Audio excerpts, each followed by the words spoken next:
கர்த்தருடைய பரிசுத்தமான நாமம் மகிமைப்படுவதாக.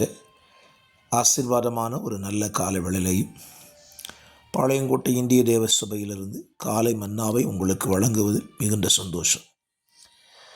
இந்த நாளுக்கான வேத தியானம் 2 சாமுவேல் 23ஆம் அதிகாரம் 39 வசனங்களை உள்ளடக்கினதான ஒரு பகுதி.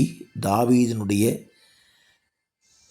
அரசாட்சியிலே இருந்ததான வீரர்களின் பட்டியல் இந்த அதிகாரத்தில் சொல்லப்பட்டிருக்கிறது. இந்த அதிகாரத்தில் தாவீதினுடைய கடைசி வார்த்தைகள் என்று சில வசனங்கள் பொறிக்கப்பட்டிருக்கிறது. அதிலே தாவீதின் உள்ளத்தில் இருந்த ஒரு வாஞ்சையை இந்த காலவெளியில் உங்களோடு கூட பேச விரும்புகிறேன். அதனுடைய 5ஆம் வசனம், என்னுடைய வீடு தேவனிடத்தில் இப்படியாயிராதோ, சகலமும் திட்டம் பண்ணப்பட்டிருக்கிற நிச்சயமான நித்திய உடன்படிக்கையை என்னுடன் அவர் செய்திருக்கிறார். தாவீதினுடைய ஆசை, என்னுடைய வீடு தேவனிடத்தில் இப்படி இராதோ. எப்படி இராதோ? திட்டம் பண்ணப்பட்டவைகள். ஆண்டவருடைய பார்வையில் நம்முடைய வீடு சகலம் திட்டம் பண்ணப்பட்டு செய்யப்பட்டதாக இருக்க வேண்டும். அவன் வீடு என்று குறிப்பிடும் பொழுது கட்டிடத்தை சொல்லவில்லை, வாழ்க்கையை சொல்லுகிறான்.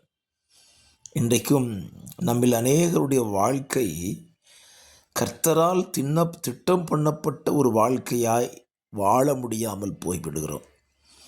நமக்கு பிரியமாய், நமக்கு ஏற்ற விதமாய் நம்முடைய வாழ்க்கை முறையை மாற்றிக்கொள்ளுகிறோம்.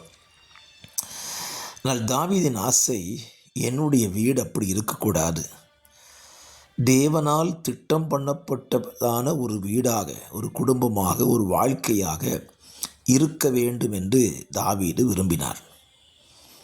இந்த காலவெளியிலே இந்த வார்த்தையை தியானிக்கிற நாமும் தேவனிடத்து சொல்லுவோம், ஆண்டவரே, எங்களுடைய வாழ்க்கை நீர் திட்டம் பண்ணி வைத்திருக்கிற உம்முடைய சித்தத்தை போல, உம்முடைய விருப்பத்தை போல எங்கள் வாழ்க்கையும் அமையட்டும் என்று விரும்புவோமானால் அதுவே கர்த்தருக்கு பிரியமான காரியமாக இருக்கும். அவன் சொல்லுகிறான், ஆதலால் என்னுடைய எல்லா ரட்சிப்பும் எல்லா வாஞ்சையும் வளர்ந்தோங்க செய்யாரோ.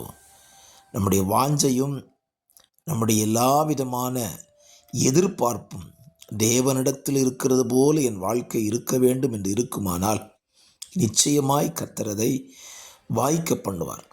ஆகவே இந்த வாஞ்சையை உங்கள் வாழ்க்கையில் இன்றைக்கு ஏற்றுக்கொள்ளுங்கள். தேவனிடத்தில் இருக்கிறது போல் நம்முடைய வாழ்க்கையும் இருக்கட்டும். பரிசுத்த பிதாவே, இந்த வார்த்தையின்படி உங்களுடைய பிள்ளைகளுடைய வாழ்க்கை உங்களால் திட்டம் பண்ணப்பட்ட ஒரு வாழ்க்கையாய் இருக்க அவர்களுக்கு உதவி செய்வீராக. கேட்கிற பிள்ளைகளுக்கு பிரயோஜனப்படுத்தும் இயேசுவின் நாமத்தில் வார்த்தைகளை ஆசீர்வதித்து நன்மையை பெற்றுக்கொள்கிறோம். ஜெபம் கேளும் பிதாவே, ஆமென்.